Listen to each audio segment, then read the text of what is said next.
नमस्कार दोस्तों, आज का वीडियो बहुत ही रोचक जानकारियों से भरा है। आज हम जानेंगे कि दाह संस्कार में शरीर का कौन सा अंग नहीं जलता और इसकी वजह क्या है। इसे सुनकर आप हैरान हो जाएंगे। आइए सुनते हैं।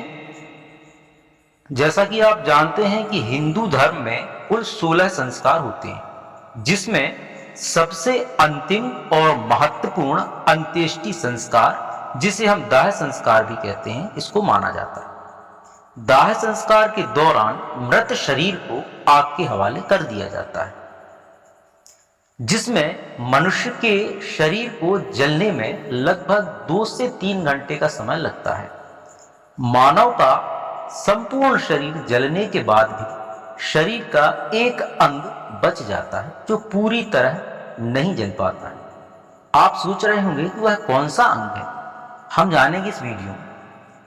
इसके अलावा कुछ हड्डियां भी पूरी तरह नहीं जल पाती हैं, जिन्हें बाद में हिंदू धर्म के रीति रिवाजों से गंगा जी में प्रवाहित या विसर्जित कर दिया जाता है।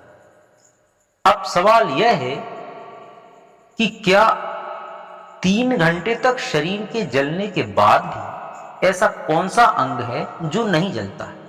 आइए हम जानते हैं। सबसे पहले हम जानते हैं कि शरीर में आग लगने के बाद क्या क्या होता है।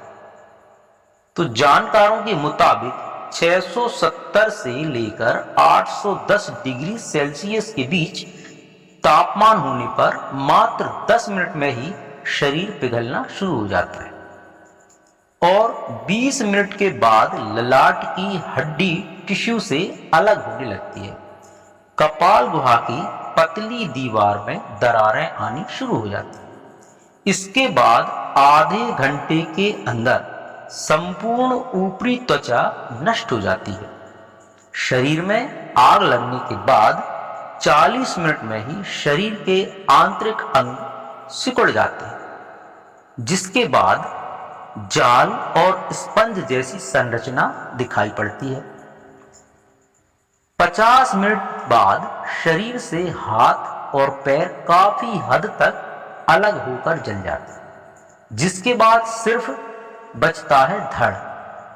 इसी प्रकार सभी अंग 2-3 घंटे में एक एक करके पूरी तरह से जल जाते हैं। हालांकि शरीर का एक हिस्सा फिर भी जलने से बच जाता है।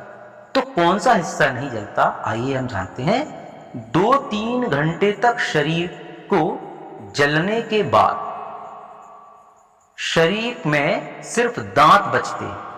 जी हां, 2-3 घंटे तक शरीर को जलाने के बाद शरीर में सिर्फ दांत बचते हैं। क्यों बचते हैं दांत? इसका मुख्य कारण है कैल्शियम फास्फेट। वैज्ञानिकों के मुताबिक दांतों में कैल्शियम फास्फेट पाया जाता है और कैल्शियम फास्फेट आग से नहीं जलता है।